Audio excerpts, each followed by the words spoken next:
Le son de milliers de marteaux résonnait sur la pierre de travertin, comme un écho de renouveau politique. Rome, encore imprégnée par la fumée des incendies de l'an 64 après Jésus-Christ. J.C. tentait de guérir une blessure ouverte par le gouvernement de Néron, un empereur qui avait laissé derrière lui des soupçons de tyrannie, des excès architecturaux et un abîme grandissant entre le pouvoir impérial et le peuple.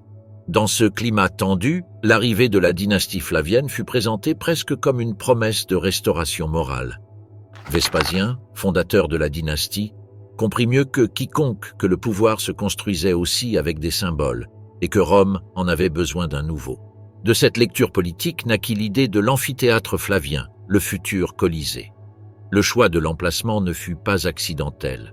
Le gigantesque lac artificiel que Néron avait creusé pour orner sa Domus Aurea serait asséché et remplacé par une structure publique accessible au peuple où le goût pour la violence ritualisée se combinerait avec l'ingénierie impériale. Rome ne récupérait pas seulement cet espace, elle se le réappropriait. Là où s'étendait autrefois le reflet du palais doré, naîtrait désormais un édifice capable d'accueillir plus de 50 000 personnes, un monument destiné à rappeler aux générations futures que les Flaviens avaient rendu la ville à ses habitants. Le projet commença autour de l'an 70 après Jésus-Christ, lorsque Vespasien avait déjà consolidé son pouvoir après une guerre civile et après avoir écrasé la révolte juive en Judée. Le butin de cette campagne, selon les sources anciennes, fournit une partie du financement de l'amphithéâtre, un détail que les empereurs ne manquèrent pas de souligner par des reliefs, des inscriptions et des messages associant la victoire militaire à la renaissance de Rome. L'équation était simple, la grandeur impériale produisait des ressources, les ressources produisaient des spectacles et les spectacles maintenaient le peuple loyal. La conception du Colisée exigeait une précision mathématique propre à la meilleure tradition constructive romaine. On opta pour un système d'arcs superposés sur 3 niveaux principaux, dorique, ionique et corinthien, ainsi qu'un 4e niveau fermé avec des fenêtres et des supports pour les mâts du vélarium, la grande toile qui devait offrir de l'ombre aux spectateurs. Chaque décision architecturale répondait à un mélange d'esthétique classique, de fonctionnalité et de propagande. Le message était clair, Rome dominait l'art de construire comme elle dominait le monde. L'ampleur du projet impliqua la mobilisation de milliers de travailleurs, ouvriers libres, spécialisés, architectes, esclaves ramenés des campagnes militaires et prisonniers de guerre chargés des tâches les plus lourdes. Les fondations exigèrent de creuser profondément l'ancienne surface du lac, en stabilisant le sol grâce à un mélange de pierre, de béton et de bois. Le rythme des travaux était frénétique, poussé par un objectif politique évident, inaugurer au moins une partie de l'amphithéâtre avant la mort de Vespasien, afin que l'empereur puisse se présenter devant le peuple comme l'artisan de son plus grand espace de divertissement. En l'an 79 après Jésus-Christ, la même année où le Vésuve détruisit Pompéi, Vespasien mourut sans voir le projet achevé. Ce fut son fils Titus qui accéléra les dernières phases de la construction et organisa les Jeux inauguraux. Un événement qui dura 100 jours et marqua le début symbolique d'une nouvelle période de splendeur. Pendant ce festival colossal, des milliers d'animaux exotiques, de gladiateurs et de condamnés périrent, un sacrifice que la propagande impériale célébra comme une démonstration du pouvoir de Rome sur les hommes, les bêtes et les territoires lointains. Les textes de Suétone et de Dion Cassius décrivent la cérémonie inaugurale comme une explosion d'opulence. Des animaux venus d'Afrique et d'Asie, des combats soigneusement organisés, des démonstrations de machines et des jeux spectaculaires. Le Colisée apparaissait au peuple comme la preuve que les Flaviens non seulement avaient rétabli l'ordre après le chaos néronien, mais qu'ils avaient rendu aux Romains l'émotion collective qui définissait leur identité publique. Titus, habile dans l'art de la proximité populiste, profita de ce cadre pour renforcer l'idée que l'empereur était le protecteur et le pourvoyeur du peuple. Lorsque Domitien, le dernier des Flaviens, succéda à Titus, il acheva l'ouvrage en étendant le complexe souterrain sous l'arène et en réorganisant les espaces destinés au spectacle. Son intervention consolida la structure que nous reconnaissons aujourd'hui comme le Colisée. Un colosse de pierre, de béton et de fer, capable de soutenir un flux constant de combats, d'exécutions, de chasses et de rituels qui marqueraient la vie romaine pendant des siècles. Cependant, au-delà de sa fonction technique, le Colisée fut toujours un instrument de contrôle social. on y équilibrait les tensions entre les classes, on y distribuait symboliquement l'ordre de la société grâce à l'emplacement des sièges, avec les sénateurs au premier rang et la plèbe en haut, et on y renforçait la présence omniprésente de l'empereur comme juge suprême de vie ou de mort dans l'arène. Tout cela faisait de l'amphithéâtre une scène où l'architecture et la politique se rencontraient dans une forme de pouvoir performatif unique dans l'histoire antique. Ainsi, lorsque les Romains entrèrent pour la première fois dans le Colisée, montant par ses rampes et ses couloirs numérotés, ils ne participèrent pas seulement à un spectacle. Ils prenèrent part à un rituel conçu pour leur rappeler leur place dans l'ordre impérial. Le bâtiment était de la propagande, mais c'était aussi un rappel de la distance entre ceux qui combattaient pour survivre dans l'arène et ceux qui observaient depuis l'ombre du vélarium. Et cette distance, soigneusement maintenue, deviendrait l'un des piliers du pouvoir romain pendant des générations. Qui étaient réellement les gladiateurs ? Dans l'imaginaire populaire, les gladiateurs apparaissent souvent comme des héros musculeux qui se battent pour la gloire devant des foules enfiévrées. Pourtant, la réalité historique dessine un portrait plus complexe, rude et profondément humain. Dans l'Empire romain, un gladiateur n'était pas simplement un combattant. C'était une figure située à la frontière entre l'infamie sociale et la fascination collective. Sa vie était marquée par le risque, la discipline et l'exposition publique, et bien que beaucoup aient été contraints de prendre les armes, d'autres les choisirent volontairement, défiant le stigmate qu'impliquait le fait de devenir la propriété d'un laniste. L'origine de la gladiature remontait aux rites funéraires de la République ancienne, lorsque des combats entre prisonniers servaient d'offrande symbolique aux morts. Avec le temps, ces rites acquérirent une dimension de plus en plus publique, s'éloignant de leur caractère sacré et devenant des événements de divertissement politique.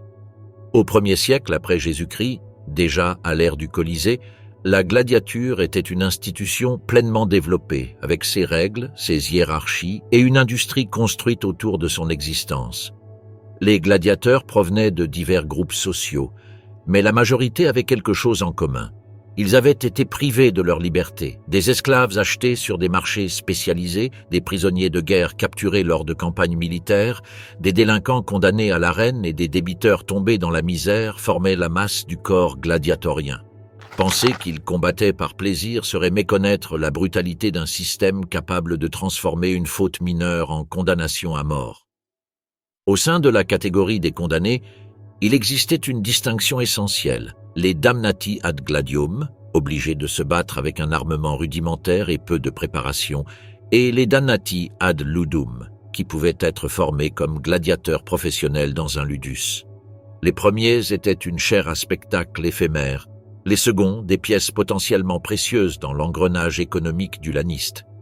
Mais même dans un monde aussi dominé par l'esclavage, il restait de la place pour l'inattendu. Il existait des gladiateurs volontaires, les octorati, des citoyens libres, parfois même des membres de l'élite qui signaient un contrat contraignant avec un laniste en échange d'argent, de prestige ou de la promesse d'une vie différente. Cette décision les rendait infâmes aux yeux de la loi romaine. Ils perdaient leurs droits civils tant qu'ils appartenaient à l'école. Mais pour certains, ce sacrifice valait mieux que la pauvreté, les dettes ou une existence sans avenir. Dans un empire où la gloire prenait une valeur presque divine, certains hommes voyaient dans l'arène la possibilité de se construire un nom qui survivrait au-delà d'eux-mêmes. Le phénomène des volontaires eut également un impact culturel surprenant. Les sources mentionnent des cas d'équites, membres de l'ordre équestre, qui s'inscrivirent comme gladiateurs pour éprouver l'adrénaline du combat ou éblouir des foules avides de sang. Suétone raconte que, sous les règnes de Caligula et de Néron, de jeunes nobles se produisaient dans l'arène comme expression extrême de décadence ou de défi aux normes sociales. Bien que ces pratiques fussent scandaleuses, elles montraient aussi la force symbolique du gladiateur à Rome, à la fois paria et star, esclave et idole. La gladiature incluait également une petite mais frappante minorité, les femmes gladiatrices, connues sous le nom de gladiatrices. Leur présence, plus fréquente qu'on ne le pensait il y a quelques décennies, était presque toujours réservée à des spectacles spéciaux, destinés à provoquer la surprise et à émouvoir le public. Domitien organisa des combats nocturnes où des femmes se battaient entre elles ou même contre des nains, un mélange de violence et d'exotisme qui renforçait le caractère théâtral du spectacle. Pour beaucoup d'entre elles, La condition d'esclave faisait de la reine une obligation, mais aussi un espace où elle pouvait acquérir de la visibilité et, dans des cas exceptionnels, acheter leur liberté. Pourtant, malgré la fascination sociale qu'ils suscitaient, les gladiateurs étaient légalement marqués par l'infamie. Ils ne pouvaient témoigner en justice que dans des circonstances limitées, n'avaient pas accès aux charges publiques et leur vie privée était strictement régulée par leurs propriétaires. Ils étaient, en termes juridiques, des outils de divertissement. Même leur corps appartenait à un autre. Les tatouages servant à les marquer permettaient de les identifier comme propriété du ludus. Les cicatrices, résultat d'entraînements brutaux et de combats précédents, faisaient partie de leur identité et de leur valeur marchande. Mais l'infamie n'empêchait pas les gladiateurs d'atteindre des niveaux de popularité comparables à ceux des athlètes modernes. Les tavernes romaines étaient remplies de graffitis proclamant la beauté, la force ou le courage de certains combattants. Certaines femmes de classe élevée tombaient amoureuses d'eux, une tendance que les moralistes romains condamnèrent férocement, soulignant le risque qu'un gladiateur, socialement inférieur, séduise une matrone. Il était fréquent de trouver des amulettes et des lampes décorées d'images de gladiateurs, preuve que leur figure transcendait l'arène et devenait partie intégrante de la vie quotidienne de l'Empire. Les gladiateurs faisaient partie d'un système hautement économique. Un laniste ne pouvait se permettre de perdre ses meilleurs hommes car ils représentaient un investissement important. Ainsi, même les plus disciplinés vivaient dans un équilibre constant entre valeur et risque. Le gladiateur était à la fois une ressource lucrative et une pièce sacrifiable dans un spectacle qui exigeait du sang. Contrairement aux exécutés, il recevait un entraînement, un régime spécialisé et des soins médicaux. Mais ces soins ne provenèrent pas de la compassion, seulement de la rentabilité. Malgré cela, l'identité gladiatorienne générait entre eux de forts liens d'appartenance. Certains adoptaient des noms artistiques, presque toujours inspirés par des héros mythologiques ou des guerriers légendaires, pour renforcer leur image auprès du public. D'autres, après des années de survie, obtenaient la rudis, l'épée en bois qui symbolisait leur liberté. Ce moment était célébré comme une victoire extraordinaire. Un homme qui avait été esclave par contrat ou par naissance s'élevait au-dessus de l'arène pour retrouver sa vie. Entraînement et vie dans les Ludi Gladiatorii. Les murs du ludus s'élevaient comme une frontière nette entre deux mondes. Dehors se trouvait Rome, avec ses marchés, ses forums et ses temples. À l'intérieur, un microcosme fermé où chaque homme vivait sous une discipline absolue. Dès l'instant où un gladiateur franchissait la porte de l'école de gladiateurs, il perdait toute trace de sa vie antérieure. Son existence était désormais régie par le laniste, le propriétaire de l'institution dont l'autorité équivalait à celle d'un général sur sa légion, mais avec une nuance plus cruelle. Ceux qui l'entraînaient n'étaient pas des soldats patriotiques, mais des biens humains destinés au combat public. Le Ludus Magnus, le plus célèbre de tous, se trouvait à quelques mètres du Colisée et y était relié par un passage souterrain. Son architecture combinait des espaces d'entraînement, des dortoirs, des ateliers d'armement, une cuisine, des bains et un petit amphithéâtre où se déroulaient des pratiques de combat. Le bâtiment fonctionnait comme une machine à préparer des guerriers, conçue pour produire des combattants efficaces dans un environnement contrôlé et surveillé. La journée au Ludus commençait avant l'aube. Les gladiateurs se réveillaient au son d'ordres courts émis par les doctors, les maîtres de combat spécialisés dans chaque type de gladiateur. Sous leur supervision, les hommes effectuaient une série d'exercices destinés à renforcer les muscles, augmenter la résistance pulmonaire et améliorer la coordination. Ils couraient autour de la cour centrale, soulevaient des pierres lourdes, pratiquèrent des mouvements répétitifs avec des armes en bois beaucoup plus lourdes que les vraies et perfectionnaient les séquences d'attaque qu'ils exécuteraient ensuite dans l'arène. L'alimentation était un élément crucial du programme. Contrairement à l'image populaire du gladiateur musclé consommant de grandes quantités de viande, le régime réel était étonnamment végétal. Les études ostéologiques réalisées sur des squelettes de gladiateurs à Éphèse révèlent une forte présence de strontium, ce qui indique un régime à base d'orge, de légumineuses et d'avoine. Ce régime visait à augmenter le volume corporel et à générer une fine couche de graisse sous-cutanée capable d'amortir les coupures superficielles pendant les combats. Les médecins du Ludus, certains très compétents, complétèrent le régime avec des toniques de cendres végétales pour renforcer les os et accélérer la récupération. Chaque gladiateur avait une catégorie attribuée et son entraînement était adapté à cette spécialisation. Les murmillots travaillaient avec de grands boucliers lourds, adoptant des mouvements d'avancée lents mais sûrs. Les rétières, agiles et minimalistes, pratiquaient la précision avec le filet et le trident. Les secutors s'entraînaient à poursuivre sans relâche, et les thraces perfectionnaient des attaques rapides et angulées. Les doctors observaient chaque geste, corrigeaient, punissaient et répétaient jusqu'à ce que le mouvement devienne instinctif. Le gladiateur devait être capable d'exécuter son répertoire même dans un état d'épuisement extrême, au milieu de l'arène et sous le rugissement assourdissant du public. La médecine dans les ludis était étonnamment avancée, non pas par humanitarisme mais par pragmatisme économique. Un gladiateur précieux représentait des années d'investissement et devait être préservé. Les médecins utilisaient des bandages en lin, des onguents à base de miel et de vinaigre, des techniques rudimentaires de suture et la vinothérapie pour désinfecter les blessures. Si un combat se terminait par une coupure profonde, la priorité était de réintégrer le combattant à l'entraînement le plus rapidement possible. De nombreux gladiateurs survivaient à des blessures qui auraient été mortelles pour un citoyen ordinaire, précisément grâce à ce système médical intensif. À l'intérieur du ludus existait une hiérarchie stricte. Au sommet se trouvaient les gladiateurs vétérans qui avaient remporté de nombreux combats. Certains agissaient comme instructeurs, d'autres recevaient des privilèges, de meilleures rations, plus de liberté de mouvement à l'intérieur, contact avec des visiteurs importants. Au niveau le plus bas se trouvaient les nouveaux arrivants, esclaves sans expérience, condamnés transportés enchaînés depuis des provinces lointaines, ou volontaires qui découvraient trop tard le poids du contrat qu'ils avaient signé.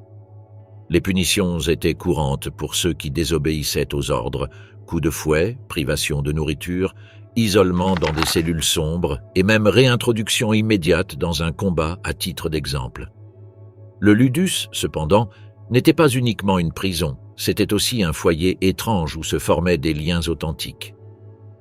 Les gladiateurs partageaient la souffrance de l'entraînement, l'incertitude du combat et l'espoir de survivre un jour de plus. Beaucoup tissaient des amitiés profondes, presque fraternelles. D'autres trouvaient du réconfort dans les visites autorisées occasionnellement, qu'il s'agisse de membres de la famille, d'amis ou d'admiratrices.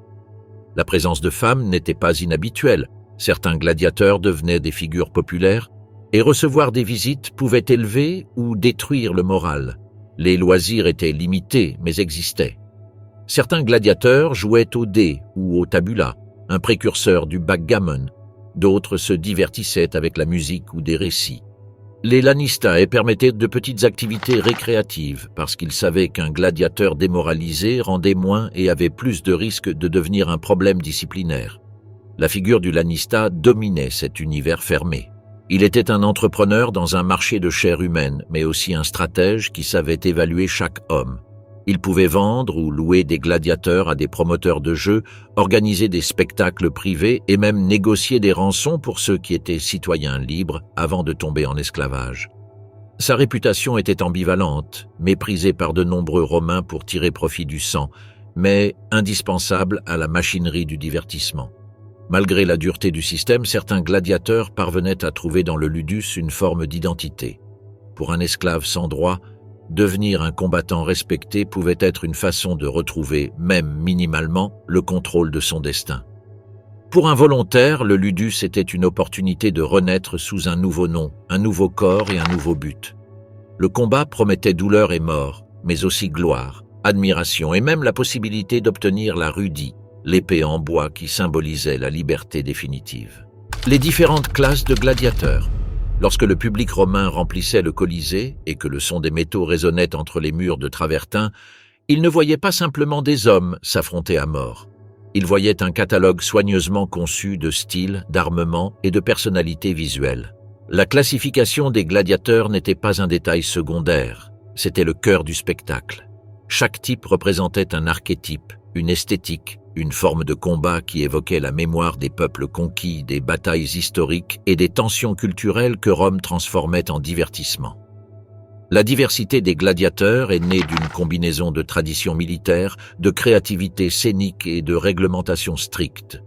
Il était nécessaire que le public reconnaisse immédiatement qui combattait, d'où venait ce style et quel type de duel attendre.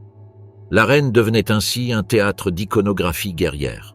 Pour chaque gladiateur existait un antagoniste naturel, une paire conçue pour offrir un contraste dramatique entre force et agilité, protection et risque, agressivité frontale et stratégie. Le Murmillo était l'un des gladiateurs les plus représentatifs de l'époque flavienne. Son nom pourrait dériver de mormilos, un type de poisson auquel ressemblait la grande crête latérale de son casque. Équipé d'un bouclier rectangulaire lourd, très similaire au scutum du légionnaire, et d'une épée courte à double tranchant, le gladius, le Murmillo, évoquait directement le soldat romain.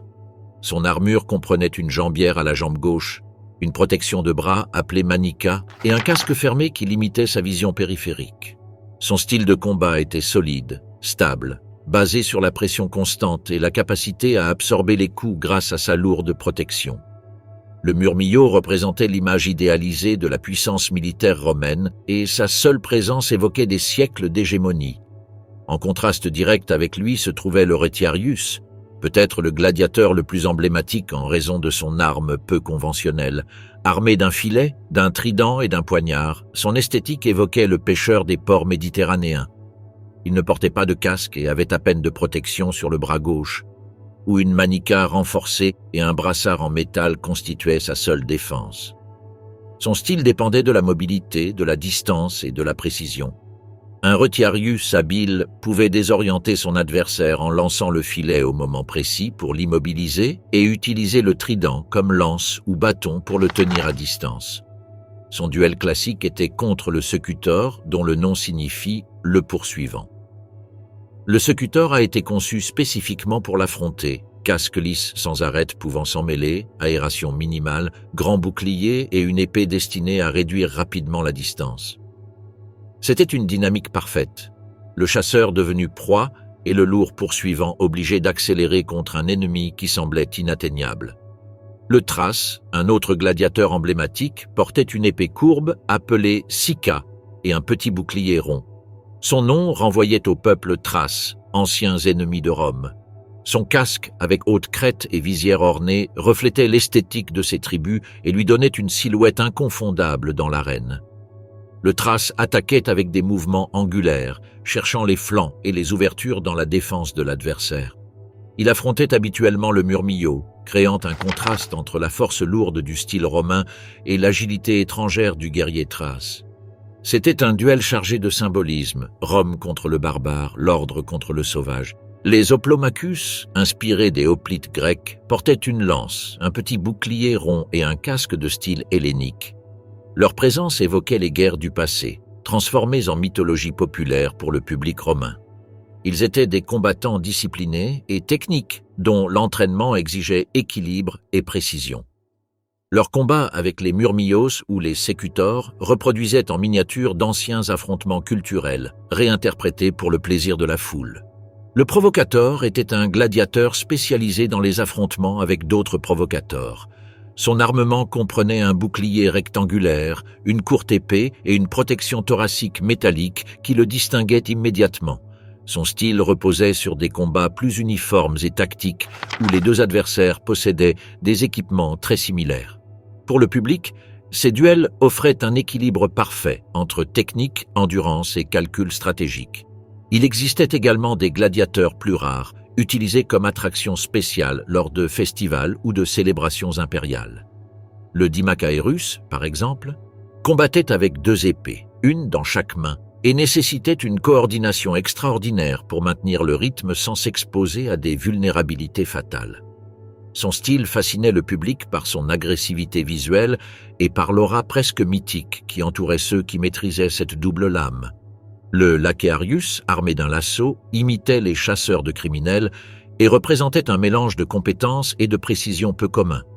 S'il parvenait à attraper un membre ennemi, il pouvait contrôler le combat de manière inattendue. Il existait également les Essaidarii, inspirés des guerriers britanniques combattant sur des chars. Parfois, ces gladiateurs commençaient leur combat montés avant de descendre pour l'affrontement corps à corps. Les gladiatrices, bien que beaucoup moins fréquentes, avaient aussi leur propre spécialisation. Bien que les sources n'offrent pas toujours des noms clairs pour leur catégorie, les découvertes archéologiques et les références littéraires indiquent que beaucoup imitaient des styles tels que le Thrace ou le Provocator.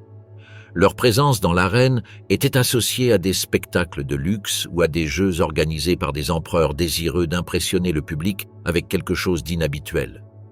La classification des gladiateurs n'avait pas seulement des fins esthétiques ou narratives, elle régulait également l'équilibre du spectacle. Les duels étaient soigneusement appariés pour éviter qu'un combattant n'ait un avantage écrasant. L'idée n'était pas d'assister à une mort immédiate, mais d'observer un affrontement suscitant tension, espoir, frustration et finalement satisfaction. Un bon combat était presque un petit drame. Le retrait d'un filet raté, le choc d'une épée contre un casque, la respiration lourde sous le soleil, les mouvements calculés et l'anticipation du public chaque fois qu'un gladiateur trébuchait ou semblait affaibli. Les Romains appréciaient énormément cette dynamique. Ils savaient distinguer quand un combat avait été trop rapide, quand un gladiateur avait combattu sans honneur ou quand la victoire avait été écrasante et donc ennuyeuse. Pour eux, la technique était aussi importante que le sang, et la variété des gladiateurs permettait de créer des spectacles avec des identités visuelles claires et des récits implicites. Le public pouvait avoir ses favoris. Certains aimaient la noblesse visuelle du Retiarius, d'autres étaient émus par la solidité du Murmillo. Beaucoup préféraient l'esthétique barbare des Thraces. Ces catégories, répétées génération après génération, ont créé une iconographie qui a survécu pendant des siècles, gravée dans des mosaïques, des lampes, des graffitis et des céramiques. Là, chaque figure était immédiatement reconnaissable, témoignage silencieux d'un monde où la violence ritualisée atteignit un niveau de sophistication jamais égalé dans l'histoire. Armes et armures, technologie de combat dans l'arène. Le soleil romain se reflétait sur le métal poli comme une lueur presque divine, un avertissement silencieux que chaque affrontement au Colisée était aussi une exposition d'ingénierie militaire. Les armes et armures des gladiateurs n'étaient pas de simples instruments de guerre, elles étaient conçues avec précision pour garantir à la fois le spectacle et la survie contrôlée. Chaque détail, comme l'épaisseur d'un casque, la courbure d'une épée ou le poids d'un bouclier répondait à un équilibre entre létalité, résistance et esthétique. Le gladius, l'épée courte associée aux légionnaires romains, était également la base de l'armement de plusieurs types de gladiateurs. D'une longueur d'environ un demi-mètre à double tranchant et à pointe acérée, il était conçu pour des estocs rapides et précis. Bien que son origine fût militaire, dans l'arène, il avait un but différent. Provoquer des combats intenses où chaque mouvement devait être mesuré avec exactitude. Le gladius était un outil parfait pour les combats rapprochés, où les deux combattants restaient proches, mesurant les distances et cherchant la moindre ouverture dans la défense de l'adversaire. À côté de lui apparaissait la spata, une épée plus longue parfois utilisée par des gladiateurs spécialisés. Sa présence n'était pas si fréquente, mais elle offrait un style visuellement attrayant par sa portée étendue, obligeant à créer des mouvements larges et dangereux. Il existait aussi des poignards comme le pugio, arme courte destinée au combat rapproché extrême, fréquemment utilisée par le Retiarius comme défense finale lorsqu'il perdait son trident. Mais peut-être qu'aucune arme n'était aussi caractéristique que le trident, symbole du Retiarius. Ses pointes acérées pouvaient percer le métal le plus faible ou traverser les zones non protégées du corps. La longueur du trident, combinée à l'agilité du combattant, en faisait une arme étonnamment efficace, bien qu'elle exigeât une coordination stricte. Le filet complétait le trident comme une arme de contrôle plutôt que de dégâts. Tissé avec des fibres résistantes, le filet permettait d'immobiliser ou au moins de désorienter l'adversaire pendant des secondes décisives. Son utilisation nécessitait une précision chirurgicale. Le lancer trop tôt ou trop tard pouvait signifier une défaite immédiate. Du côté des armes lourdes, le bouclier jouait un rôle fondamental. Le scutum, caractéristique des murmillos et des sécutors, était un bouclier rectangulaire en bois recouvert de cuir et renforcé de métal. Sa taille offrait une protection large, mais nécessitait également une force considérable pour être manié lors d'un combat intense. Le bouclier était, en outre, une arme en soi. Les gladiateurs apprenaient à utiliser son bord pour frapper, pousser ou déséquilibrer l'ennemi, transformant chaque mouvement défensif en opportunité offensive. D'autres gladiateurs utilisaient des boucliers plus petits, comme le parma ou le clipeus, circulaires et légers, permettant des mouvements plus rapides. Ces boucliers, employés par les Thraces et Hoplomachie, facilitaient des styles plus agiles et permettaient de combiner attaque et défense dans des séquences fluides. Leur taille réduite exposait toutefois davantage de zones du corps et nécessitait une plus grande dextérité. La protection corporelle était également diverse et soigneusement conçue. Les gladiateurs n'étaient jamais complètement protégés et cette vulnérabilité faisait partie intégrante du spectacle. La manica, protection de bras en métal ou cuir durci, était indispensable pour recevoir des coups directs. Beaucoup de gladiateurs n'en utilisaient qu'une, laissant l'autre bras libre pour manier leur arme avec plus de flexibilité. Les jambières variaient en taille selon le type de combattant. Les murmillots portaient généralement une seule jambière sur la jambe avancée, tandis que d'autres gladiateurs pouvaient s'en passer pour conserver leur mobilité. La pièce la plus distinctive était le casque, véritable étendard visuel du gladiateur. Le casque du murmillot, grand, fermé et orné d'un plumet rappelant un poisson, était l'un des plus reconnaissables. Son design limitait la vision latérale mais protégeait bien la tête, obligeant le gladiateur à maintenir une posture rigide et frontale. Le casque du secutor, en revanche, avait une surface lisse, sans éléments saillants et avec de petites ouvertures pour respirer, conçu spécifiquement pour éviter que le filet du retiarius ne s'accroche. Sa forme presque abstraite le faisait paraître comme une figure implacable, un poursuivant sans visage. Les casques Thraces comprenaient des visières ornées de figures animales, reflétant l'origine étrangère de leur style. Leur forme courbe donnait aux gladiateurs un profil esthétique et féroce. Quant aux Hoplomachie, ils portaient des casques inspirés des hoplites grecs, renforçant l'idée que chaque type de gladiateur représentait une mise en scène d'un passé militaire réinterprété. Dans l'arène, chaque arme et pièce d'armure interagissaient avec les autres pour créer des dynamiques de combat très spécifiques. L'affrontement entre retiarius et secutor était une danse de distance et de poursuite.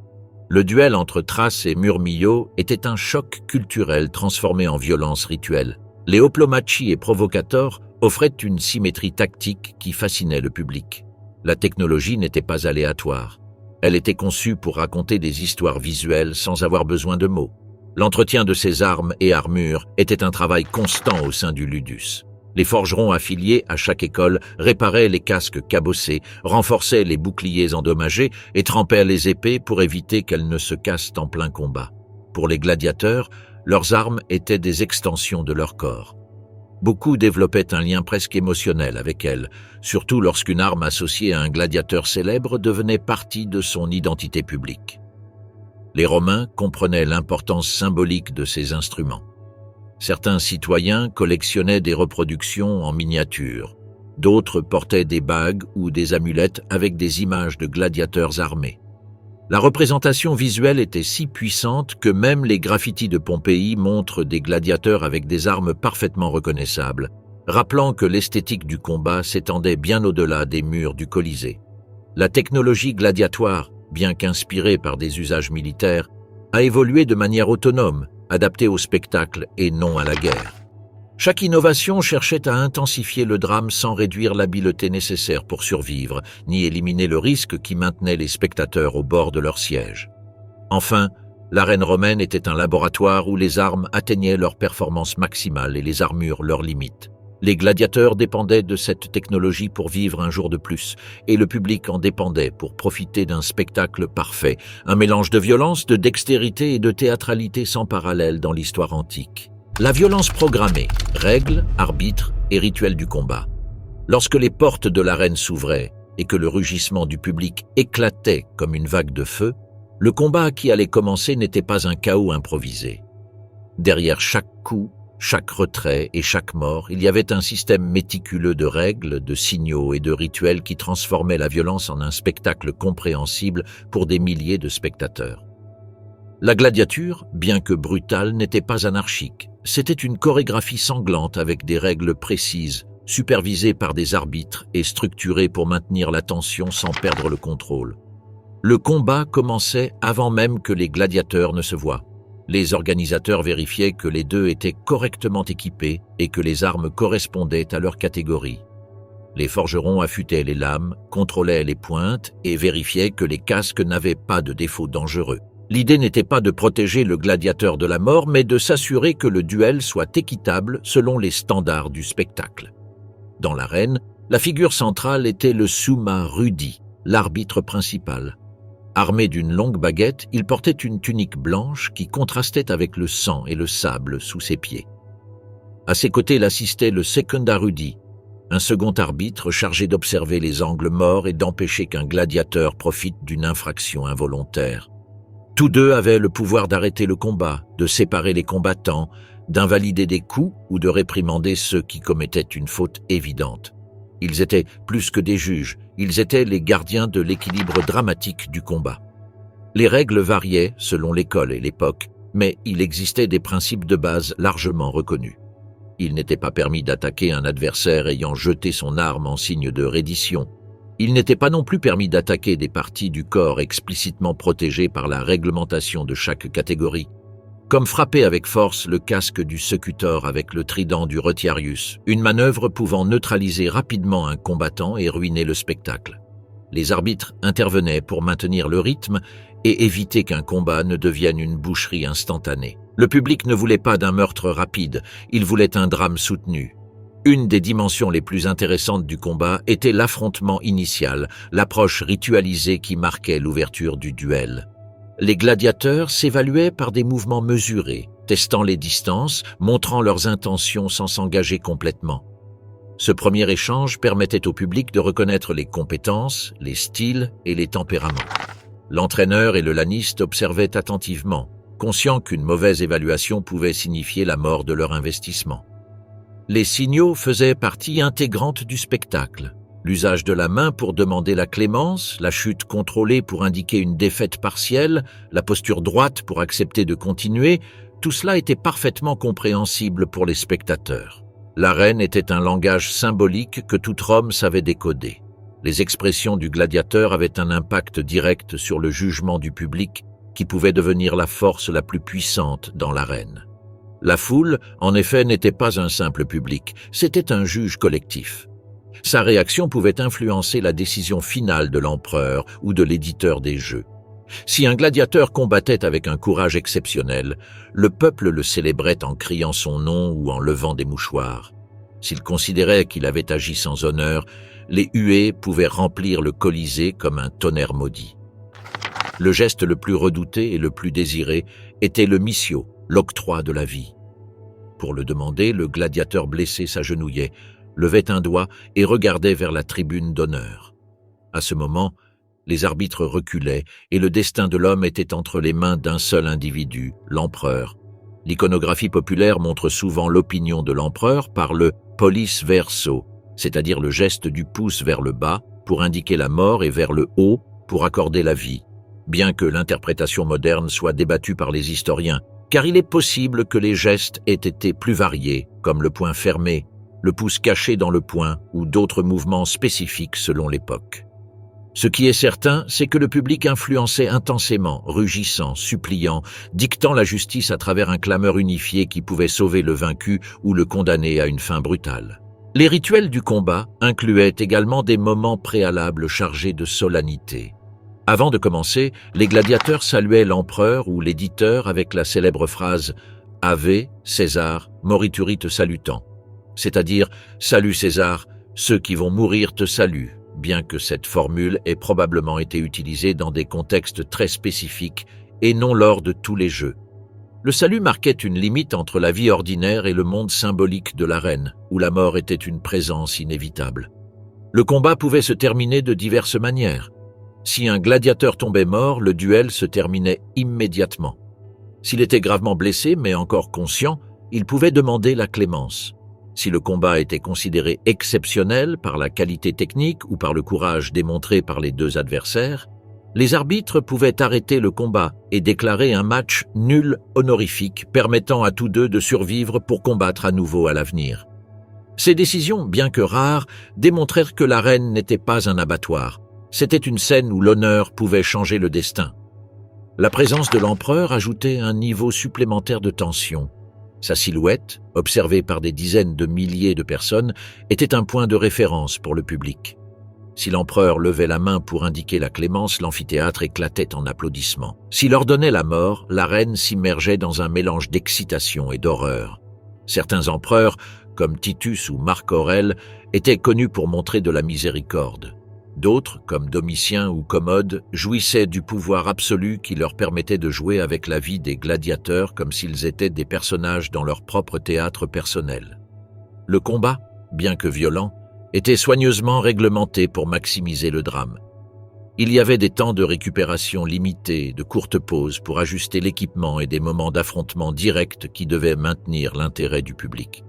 Le sang faisait partie inévitable du spectacle, mais un combat sans technique, sans stratégie et sans tension narrative était considéré comme une insulte au prestige de l'amphithéâtre. Lors d'occasions spéciales, les combats pouvaient inclure des éléments rituels supplémentaires. Exécution publique de criminels, combats multiples, lutte contre des animaux ou reconstitution mythologique où les gladiateurs représentaient des héros classiques affrontant de véritables créatures. Mais même dans ces cas, la structure des règles était reconnaissable et les arbitres jouaient un rôle actif pour éviter un désordre qui diminuerait la valeur du spectacle. Le public romain, passion, paris et culture du spectacle. Depuis les premières lueurs du jour, avant même que le soleil ne baigne d'or les pierres du Colisée, la foule commençait à se former autour de l'amphithéâtre. Ils arrivaient par groupes, familles entières, vétérans de guerre, esclaves envoyés par leur maître, commerçants désireux de profiter du flux de clients, nobles avec escorte et plébéiens avec des sacs de nourriture. La ville entière semblait se diriger vers le même point, comme si la journée de jeu était un phénomène naturel, une marée humaine avançant inexorablement vers les gradins. Le Colisée n'était pas seulement un bâtiment, c'était le cœur émotionnel de Rome, une scène où la société s'observait elle-même à travers la violence ritualisée. L'accès était strictement contrôlé par une hiérarchie de sièges reproduisant l'ordre social de l'Empire. Au niveau le plus bas, près de l'arène, se trouvaient les places réservées aux sénateurs et magistrats. Leur position privilégiée n'était pas seulement un geste d'honneur, elle permettait à tous les citoyens de les voir, transformant leur présence en démonstration publique de pouvoir. Au-dessus d'eux se plaçaient les équites, membres de l'ordre équestre suivis par les citoyens ordinaires. Plus haut, presque touchant le ciel sous le vélarium, se trouvaient les femmes, à l'exception des vestales qui avaient un emplacement spécial près de l'arène et les esclaves. Cette division était si stricte que la violer pouvait être considérée comme un crime. Le public romain assistait au jeu avec un enthousiasme comparable à celui d'un supporter moderne dans un stade. Il y avait des factions, des préférences et des rivalités. Chaque quartier de Rome avait ses gladiateurs favoris et les graffitis trouvés à Pompéi et dans d'autres villes montrent à quel point ces combattants étaient idolâtrés. Céladus, l'idole des jeunes filles. Crescens, fierté des Retiarii. Les fans mémorisaient les séries de victoires, discutaient des tactiques, comparaient les styles de combat et défendaient passionnément leurs préférés. Pour beaucoup, assister au jeu était un acte d'identité communautaire. Les paris étaient une partie essentielle du spectacle. Des couches les plus basses aux plus hautes, tous participaient à ce jeu de chance et de connaissances. Les parieurs professionnels circulaient dans les gradins offrant des cotes improvisées, tandis que les spectateurs les plus expérimentés affirmaient pouvoir détecter la faiblesse dans la posture d'un gladiateur avant même que le combat commence. Certains paris étaient petits, quelques sesterces, mais d'autres pouvaient atteindre des sommes considérables. Parfois, des fortunes changeaient de main en un seul duel, et il n'y avait pas de manque d'histoires de personnes ruinées, ayant tout perdu lors d'une matinée de malchance.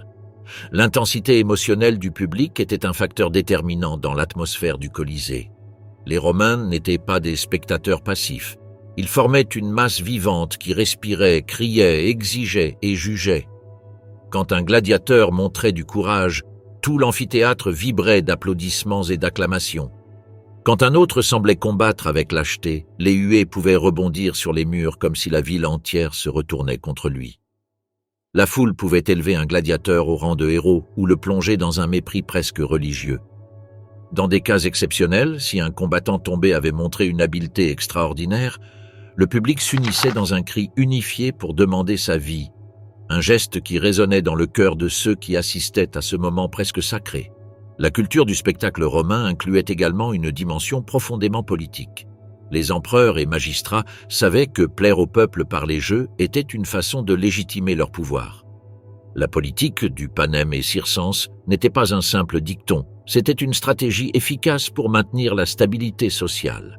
Offrir des jeux généreux, amener des animaux exotiques, organiser des combats spectaculaires et financer de grands festivals était une manière directe de gagner en popularité. Beaucoup d'empereurs, conscients de cela, investissaient d'énormes sommes dans les spectacles publics, même en période de crise économique. Les jeux avaient également une fonction pédagogique, bien que d'une nature qui nous semblerait aujourd'hui inquiétante. Pour les Romains, l'arène était une école de valeurs, courage, endurance, discipline, honneur face à la défaite. Les gladiateurs incarnaient des vertus que la société admirait, même dans leurs conditions d'esclaves. Pour les citoyens libres, observer un combat était une manière de réaffirmer l'identité collective, une célébration de la domination romaine sur la mort et la nature. Mais le public appréciait aussi des moments de pure extravagance.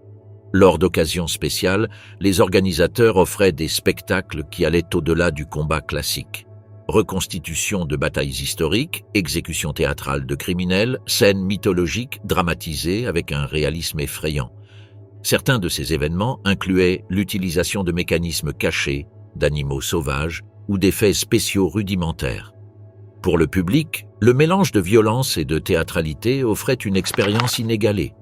L'arène devenait un lieu où la frontière entre réalité et fiction disparaissait complètement.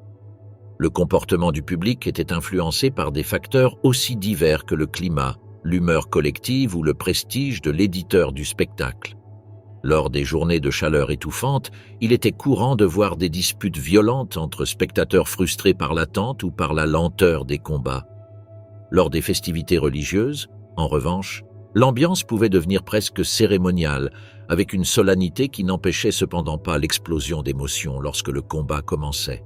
Le vélarium, l'énorme toile tendue par des marins spécialement entraînés, offrait de l'ombre à la majorité des spectateurs, leur permettant de supporter de longues heures de spectacle sans succomber à la chaleur extrême. Depuis les niveaux supérieurs, on pouvait voir comment l'immense tissu se mouvait comme une mer suspendue, rappel de la capacité technique romaine à contrôler la nature même dans un espace de violence rituelle. Les vendeurs ambulants complétèrent la scène. Ils offraient du pain, des fruits secs, des noix, du vin dilué et des objets faisant allusion à des gladiateurs célèbres.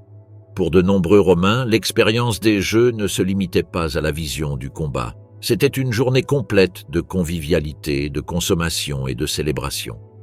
Les familles emmenaient les enfants, les soldats retrouvaient d'anciens compagnons de campagne, les esclaves partageaient un moment d'évasion de la routine quotidienne, et les personnes âgées se remémoraient avec une nostalgie fière les spectacles de décennies précédentes. Animaux exotiques et venationnes, chasse publique, logistique brutale et le business des chasseurs africains. Lorsque les Romains parlèrent de venationnes, ils ne faisaient pas référence à de simples exhibitions d'animaux, mais à l'un des spectacles les plus spectaculaires et bouleversants que le Colisée pouvait offrir. Ces chasses publiques étaient un mélange de zoo vivant, de théâtre mythologique et de guerre ritualisée. La vision de milliers de spectateurs observant comment des créatures sauvages étaient maîtrisées, chassées ou confrontées entre elles faisait partie de l'identité la plus profonde du divertissement impérial. Rien n'impressionnait autant le public que de voir un animal jamais vu à Rome surgir dans l'arène, un morceau d'Afrique, d'Asie ou du Moyen-Orient transporté au cœur de la ville. La soif romaine pour les animaux exotiques était insatiable. Au fil des siècles, l'amphithéâtre a vu des léopards, lions, ours, hyènes, chameaux, autruches, buffles sauvages, crocodiles, tigres et même rhinocéros et éléphants.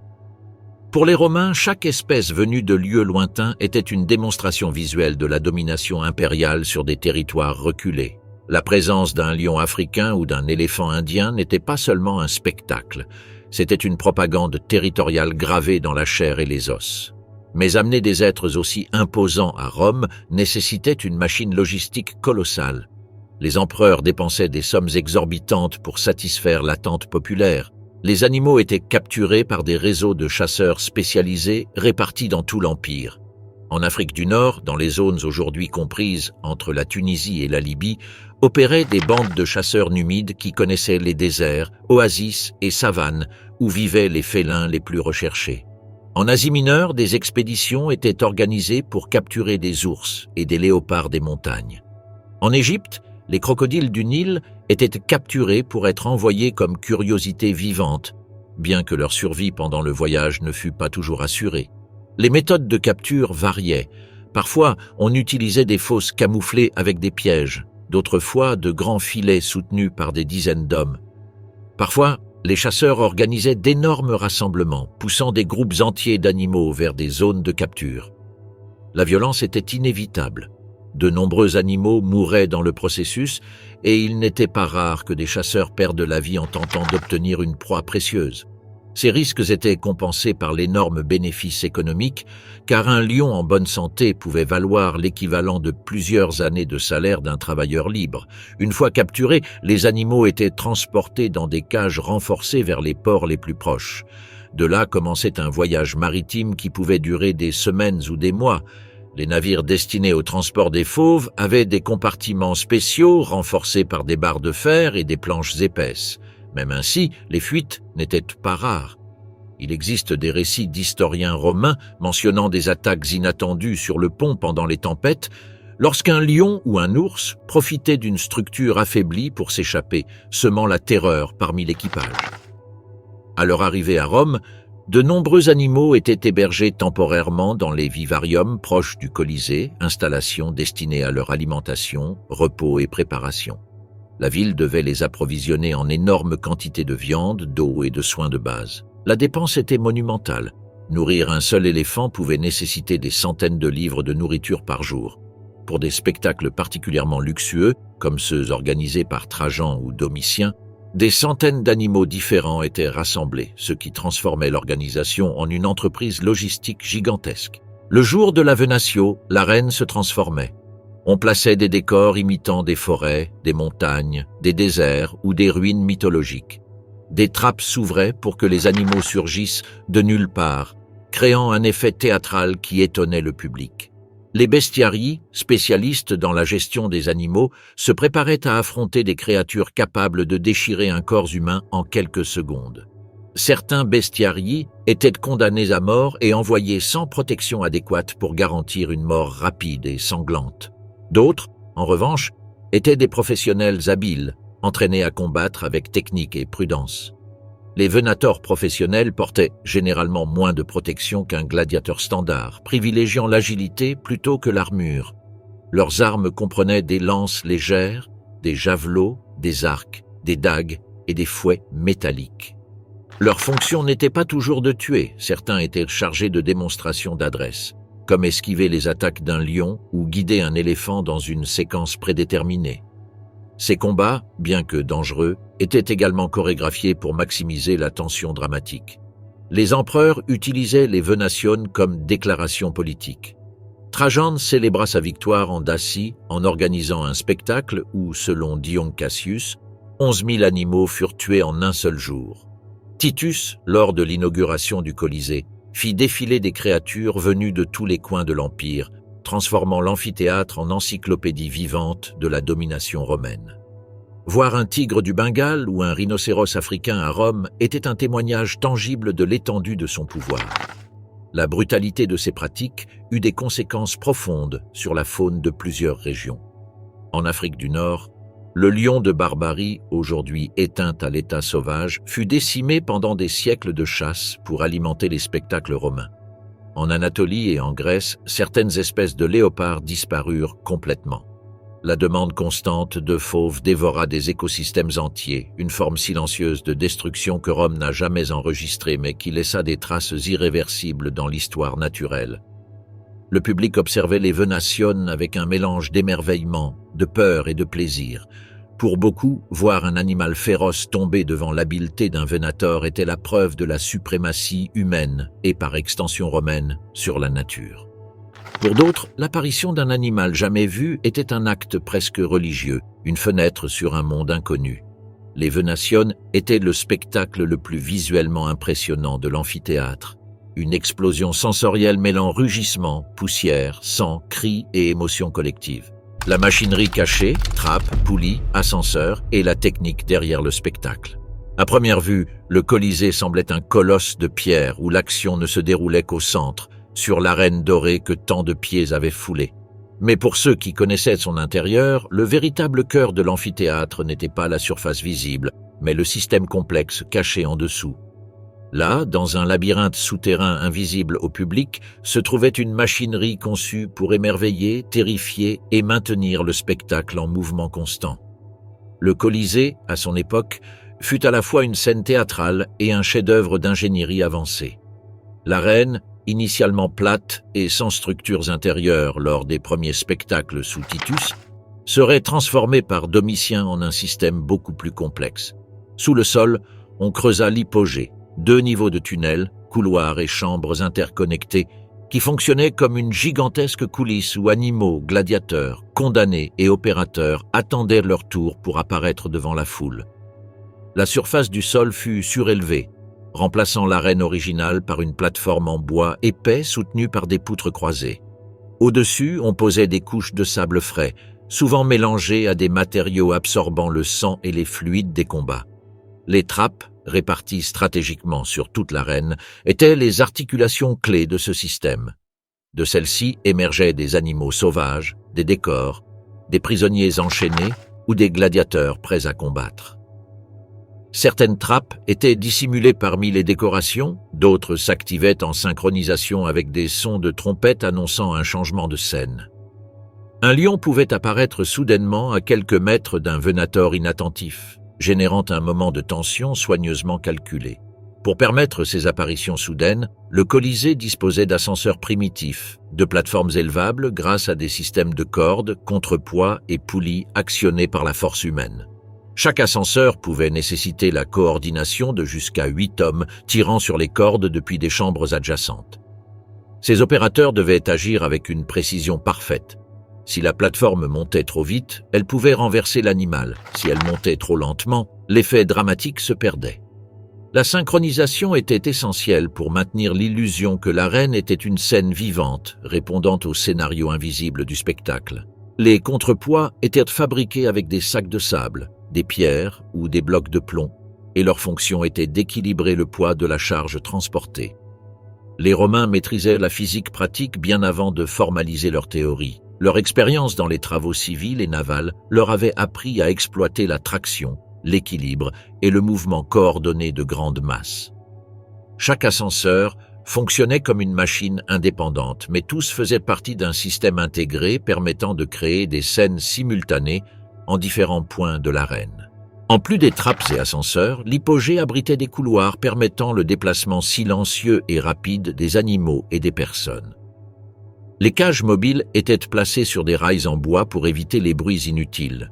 Les animaux étaient guidés vers les plateformes grâce à des portes coulissantes qui se fermaient juste avant l'élévation. Dans certains cas, les opérateurs utilisaient des torches, des bâtons, des filets, ou même l'odeur de certains onguents pour faire avancer les bêtes dans la bonne direction sans avoir besoin de les forcer trop. Le son dans l'hypogée était très différent du fracas du Colisée. Là, sous le sable, prédominaient les grognements, le craquement des cordes tendues, la respiration haletante des travailleurs et l'écho métallique des mécanismes qui s'ajustaient. Les opérateurs étaient formés pour rester silencieux et empêcher le public de deviner ce qui se passait sous leurs pieds. La magie de l'apparition soudaine dépendait de cette discrétion absolue. La scénographie faisait également partie intégrante du système.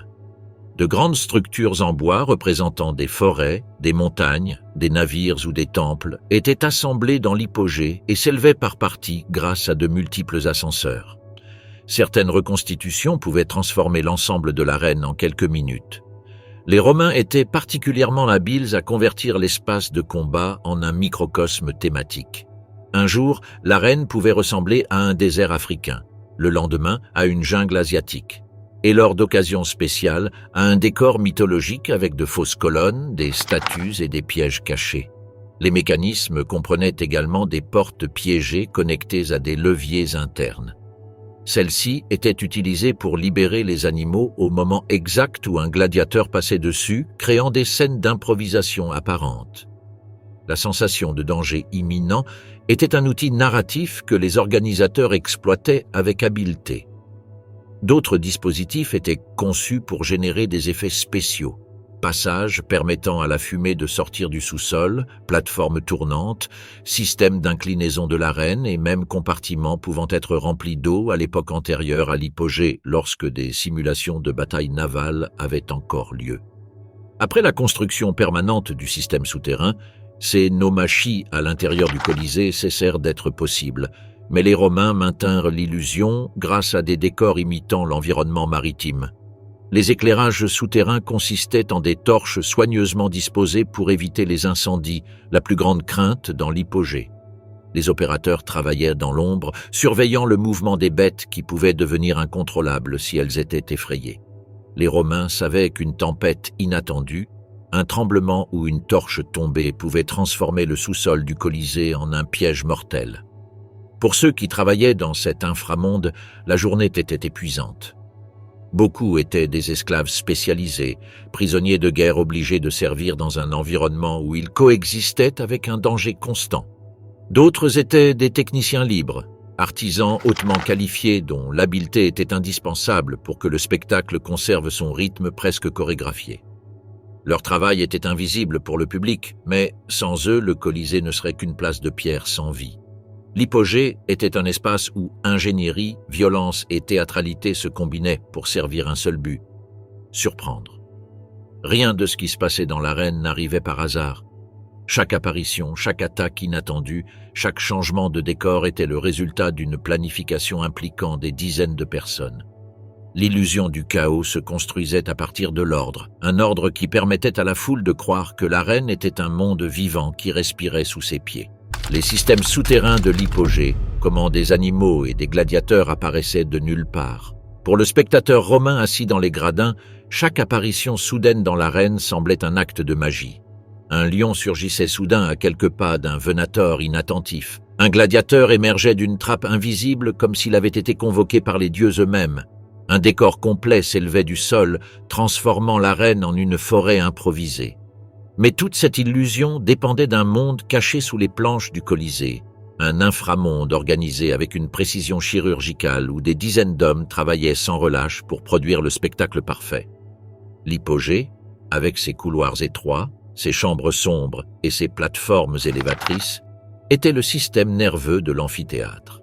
C'est là que se concentraient les mécanismes qui transformaient un simple combat en une expérience immersive.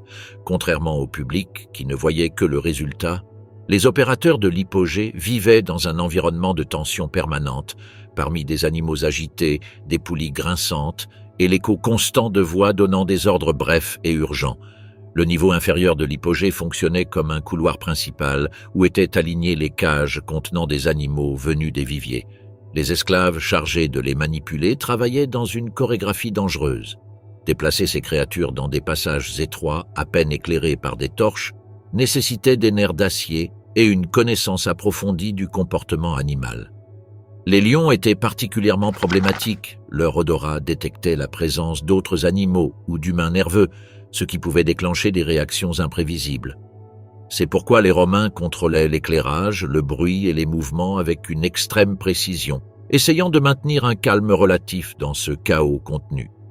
Les cages étaient placées devant des portes coulissantes donnant un accès direct aux ascenseurs. Ces portes s'ouvraient avec des mécanismes de traction depuis une pièce contiguë afin d'éviter qu'un opérateur se trouve devant l'animal au moment critique. Une fois la trappe ouverte, les travailleurs guidaient l'animal vers la plateforme élévatrice en utilisant des torches, des lances émoussées ou même de la nourriture. Dans les cas les plus difficiles, des sons très spécifiques étaient utilisés, que les animaux associaient à des menaces ou à des opportunités de fuite, exploitant des instincts qui les poussaient dans la direction souhaitée. Chaque ascenseur était construit avec une plateforme en bois renforcée par des barres de fer, attachées à un système de cordes épaisses qui s'étendaient vers des poulies ancrées dans des poutres supérieures. Les contrepoids, faits de pierre ou de plomb, équilibraient le mouvement. Lorsque l'ascenseur montait, les opérateurs tiraient en synchronisation, répartis dans de petites chambres latérales connectées entre elles par des signaux vocaux ou des coups sur le bois. Si un groupe tirait trop vite ou prenait du retard, la plateforme pouvait s'incliner et mettre en danger tout le mécanisme. C'est pourquoi la discipline était si stricte, la machinerie devait fonctionner comme un seul organisme. Au niveau supérieur de l'hypogée, plus proche de la surface, se trouvaient les trappes, soigneusement camouflées sur l'arène. Ces portes étaient faites de planches encastrées dans des cadres métalliques pouvant s'ouvrir ou se fermer par des mouvements doux mais précis. Les ingénieurs romains les avaient conçus pour supporter le poids des gladiateurs courant ou des animaux marchant dessus sans révéler leur présence. Ce n'est que lorsque le signal correct arrivait que la trappe s'ouvrait depuis le bas, permettant à la plateforme d'émerger avec sa charge. Une fois le mécanisme activé, l'ascenseur glissait vers le haut guidé par des rails latéraux. Lorsque la plateforme rompait la surface de l'arène, la trappe restait fixée sur le côté, cachée par la structure elle-même. Le public ne voyait qu'un éclat de mouvement avant que l'animal ou le gladiateur n'apparaisse complètement devant ses yeux.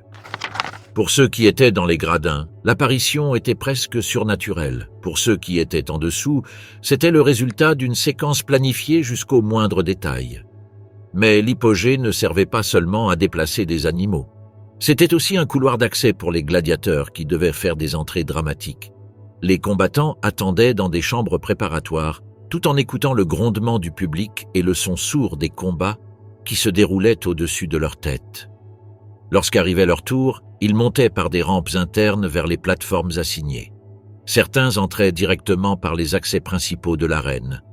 D'autres montaient dans des ascenseurs spéciaux qui les montraient au public comme des apparitions surprises, créant anticipation et tension. Dans certains spectacles, des décors mobiles étaient utilisés pour représenter des mythes célèbres. Montagnes artificielles, forêts improvisées, fausses ruines. Ces structures étaient assemblées dans l'hypogée grâce à des pièces modulaires et élevées par plusieurs ascenseurs simultanément. Les Romains, maîtres de l'ingénierie théâtrale, savaient qu'une apparition scénique devait être rapide et fluide. L'illusion ne pouvait pas échouer. Si le public détectait un effort humain ou une maladresse mécanique, l'effet était ruiné. La communication entre les opérateurs de l'hypogée était un art en soi. Dans un environnement où le bruit pouvait signifier catastrophe, qu'il s'agisse d'un lion excité ou d'une plateforme déséquilibrée, les ordres étaient transmis par des signaux codés. 3 coups sur une poutre pour préparer, 2 pour tendre les cordes, 1 pour élever. Il existait également des signaux par sifflement court, modulés pour indiquer le type de mécanisme à actionner. C'était un langage secret permettant de coordonner plus d'une centaine de personnes sans interférence perceptible depuis l'arène. Mais l'hypogée était aussi un espace dangereux. Le risque d'accident était constant. Un opérateur pouvait se retrouver coincé entre une porte coulissante et une cage. Une plateforme pouvait descendre trop rapidement et écraser ceux qui étaient en dessous. Un animal pouvait s'échapper de sa cage. Les Romains étaient conscients de ces dangers et consacraient du temps à des inspections quotidiennes du système. Même ainsi, les sources mentionnent des incendies, des effondrements partiels et des attaques imprévues mettant en danger tous les présents dans cet inframonde de bois et de fer. Ce qui différenciait le Colisée des autres amphithéâtres de l'Empire était précisément la sophistication technique de l'hypogée. Aucun autre bâtiment de son époque ne possédait un niveau comparable d'ingénierie appliquée au spectacle. La combinaison de trappes, plateformes, chambres cachées, cages mobiles et machinerie synchronisée transformait l'arène en une sorte de scène théâtrale vivante, capable de se transformer en quelques secondes et de générer des apparitions impressionnantes alimentant la fascination du public. Gladiateurs célèbres, mythes, héros et créations de célébrités. Au fil des siècles pendant lesquels le Colisée dominait l'horizon de Rome, l'arène n'a pas seulement été le théâtre de violences ritualisées, elle a également été un espace où ont émergé des figures capables de transcender leur origine d'esclaves, de condamnés ou de prisonniers.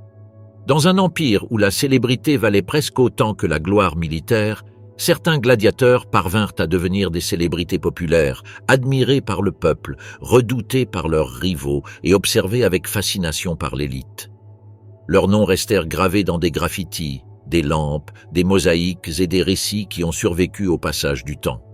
Ils concentraient la paradoxe romaine, des êtres méprisés par la loi mais adorés par la foule, des hommes marqués comme infâmes qui pourtant atteignaient le statut de héros. Peut-être le plus célèbre de tous, même pour ceux qui ignorent l'histoire profonde de la gladiature, est Spartacus, le Thrace qui mena la plus grande révolte d'esclaves de l'Antiquité.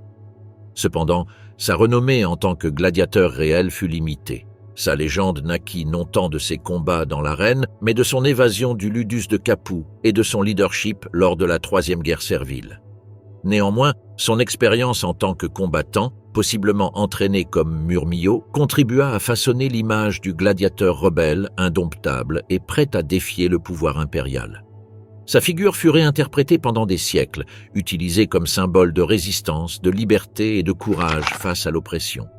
D'autres gladiateurs devinrent célèbres, non pas pour se rebeller, mais pour leur maîtrise dans l'arène. L'un des plus admirés fut Carpophore, un bestiarius dont l'adresse contre les animaux sauvages atteignit des proportions presque mythiques. Les récits anciens affirment que lors des jeux organisés par Domitien, Carpophore tua plus de 20 bêtes en une seule session, y compris des léopards, des ours et des lions. Son habileté était si impressionnante que le public le considérait comme un cadeau vivant des dieux, un homme semblant posséder une connexion surnaturelle avec la mort. Les chasseurs africains et les dresseurs de fauves le respectaient profondément, conscients que très peu d'humains pouvaient survivre à autant de rencontres avec des créatures sauvages sans succomber. Un autre cas célèbre fut celui de Flamma, un gladiateur d'origine syrienne qui combattit en tant que secutor. Flamma atteignit un record extraordinaire. Il gagna 21 combats, en égala 9 autres et en perdit 4. Ce qui le rendit véritablement légendaire fut que, après avoir gagné à plusieurs reprises sa liberté, car la rudis lui fut offerte à 4 occasions distinctes, il décida de la refuser à chaque fois. Pour lui, l'arène n'était pas une condamnation, mais sa vie. Sa décision déconcertait les Romains et fascinait le public. Pourquoi un homme choisirait-il de rester dans une profession qui pouvait le tuer à tout combat?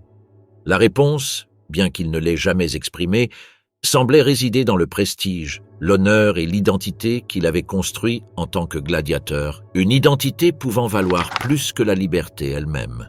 Un des épisodes les plus célèbres rapportés dans les sources est le combat entre Priscus et Verus, raconté par le poète Martial. Les deux gladiateurs étaient exceptionnels, entraînés dans des écoles rivales, et leur duel devint un événement longuement attendu. Quand ils affrontèrent enfin l'arène, lors des Jeux inauguraux du Colisée sous Titus, ils livrèrent un combat si équilibré, si plein de technique et de résistance, qu'aucun ne parvenait à dominer l'autre. Après un long combat, les deux tombèrent épuisés, mais aucun ne céda. Le public, captivé par l'égalité absolue, demanda la clémence pour les deux, et Titus, dans un geste qui devint légendaire, leur accorda la liberté simultanément. Priscus et Verus devinrent ainsi des symboles de l'honneur gladiatoire, une preuve vivante que l'adresse pouvait égaler le destin. Les noms d'autres gladiateurs apparaissent dispersés dans tout l'Empire, préservés dans des inscriptions ou des graffitis. Crescens, un retiarius célèbre pour son agilité, Céladus, surnommé le cœur des jeunes filles, pour son attrait, Astyanax, dont la force faisait l'objet de fresques dans les maisons de Pompéi, Columbus, spécialiste des combats prolongés, Hilario, qui remporta 14 combats avant de mourir lors du 15e. Ces hommes ne vivaient pas seulement dans l'arène, ils vivaient dans l'imaginaire collectif. Les enfants imitaient leurs mouvements avec des épées en bois, les poètes les mentionnaient dans des vers ironiques ou élogieux, et les femmes romaines écrivaient sur les murs des phrases mêlant désir, admiration et fantaisie. La renommée des gladiateurs n'était pas limitée à la plèbe. Même les femmes des classes supérieures pouvaient devenir obsédées par eux. Juvénal et d'autres écrivains mentionnent des romances clandestines entre matrones et gladiateurs, des relations considérées comme scandaleuses et potentiellement dangereuses. La virilité associée aux gladiateurs devenait un symbole irrésistible pour certaines femmes cherchant à échapper au contrôle social rigide. Certains historiens pensent que ces rumeurs étaient exagérées, utilisées pour critiquer la noblesse, mais d'autres considèrent probable qu'il y ait eu de vrais cas, ce qui alimentait encore plus la mythologie autour de ces hommes. L'iconographie gladiatoire s'est diffusée dans tout l'Empire. Dans des mosaïques retrouvées dans des villas aristocratiques apparaissent des scènes de combat avec des noms inscrits, ce qui indique que certains gladiateurs ont atteint une renommée suffisante pour être représentés dans des foyers aisés. Ces mosaïques ne célébraient pas la barbarie, mais la technique. Elles montraient les gladiateurs dans des positions élégantes, presque chorégraphiées, soulignant l'équilibre entre force, adresse et contrôle. La renommée, cependant, avait un prix élevé. L'attente du public envers un gladiateur célèbre était féroce. On s'attendait à ce qu'il combatte avec un courage absolu, qu'il offre un combat mémorable et qu'il ne montre jamais de peur. Un combattant prestigieux avait plus à perdre qu'un anonyme. Les spectateurs pouvaient devenir cruels si leur héros échouait, et les organisateurs des jeux pouvaient arranger des duels extrêmement dangereux pour profiter de sa popularité. Malgré cela, certains gladiateurs atteignaient une position économique privilégiée. Ils recevaient des cadeaux, des récompenses en argent et, parfois, pouvaient acheter leur liberté ou celle de leurs proches. Certains, après leur retraite, devenaient entraîneurs dans les ludis ou ouvraient des tavernes et commerces capitalisant sur leur notoriété. La renommée gladiatoire, bien que née dans le sang, pouvait se transformer en une ascension sociale relative, quelque chose d'impensable pour la majorité des esclaves de l'Empire. Déclin du Colisée et fin des gladiateurs. Pendant des siècles, le Colisée avait été un symbole incontesté du pouvoir romain, une machine de divertissement alimentée par le sang, la technique, la discipline et le spectacle. Cependant, aucun monument, aussi imposant soit-il, ne pouvait résister indéfiniment aux changements qui se formaient à l'intérieur même de l'Empire. La gladiature, née de rituels funéraires et ayant évolué pour devenir une industrie culturelle gigantesque, commença à s'affaiblir lorsque Rome cessa d'être la ville solide et inébranlable qu'elle avait été pendant les siècles de son apogée. Le déclin du combat gladiatoire fut un processus lent, marqué par des crises économiques, des transformations idéologiques, des décisions politiques et une usure inévitable de la structure physique de l'amphithéâtre le plus célèbre du monde. Le premier coup décisif ne vint ni de la morale ni de la philosophie, mais des finances impériales. À partir du IIIe siècle, Rome entra dans une période d'instabilité connue sous le nom de crise de l'Empire. Les frontières étaient continuellement attaquées, l'armée nécessitait davantage de ressources, la monnaie se dévaluait, l'inflation corrodait les fondations économiques.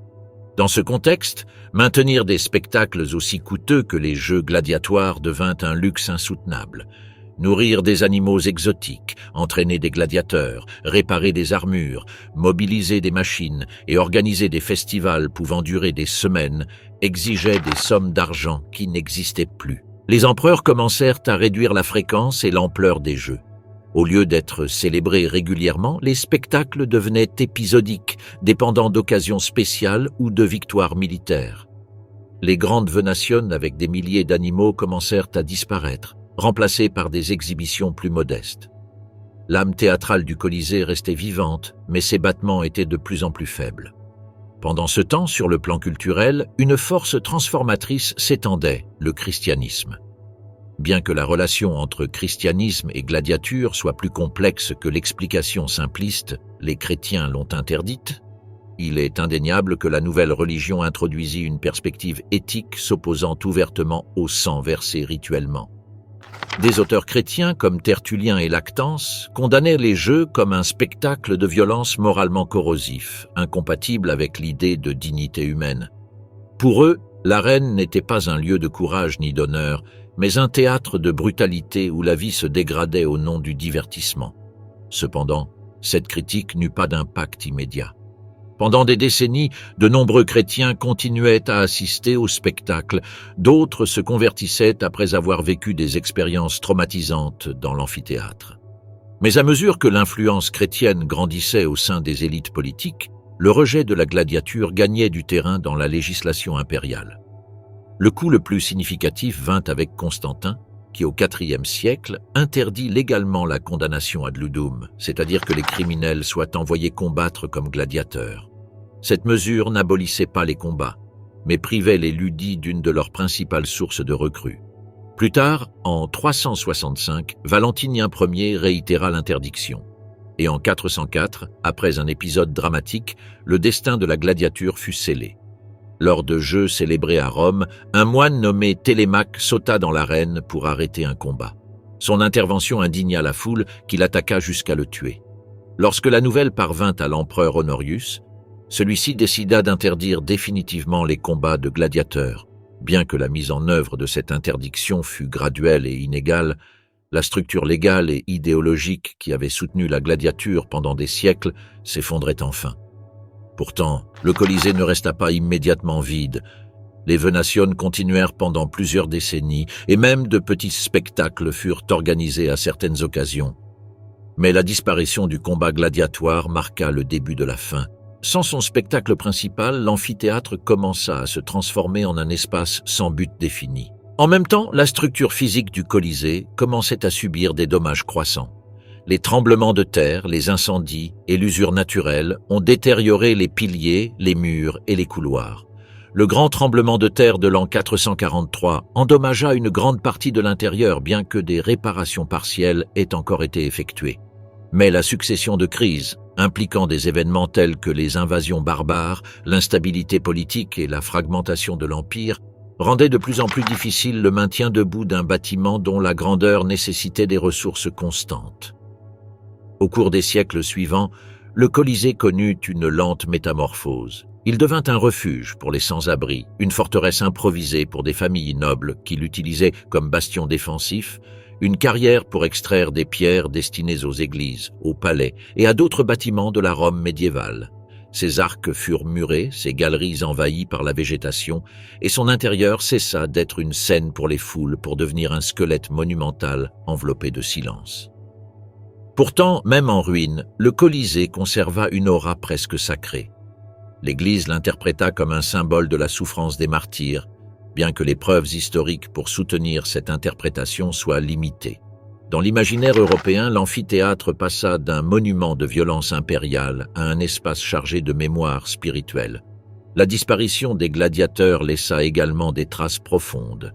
Leurs figures, autrefois synonymes de courage et de technique, se transformèrent en personnages littéraires, mythologiques, symboliques.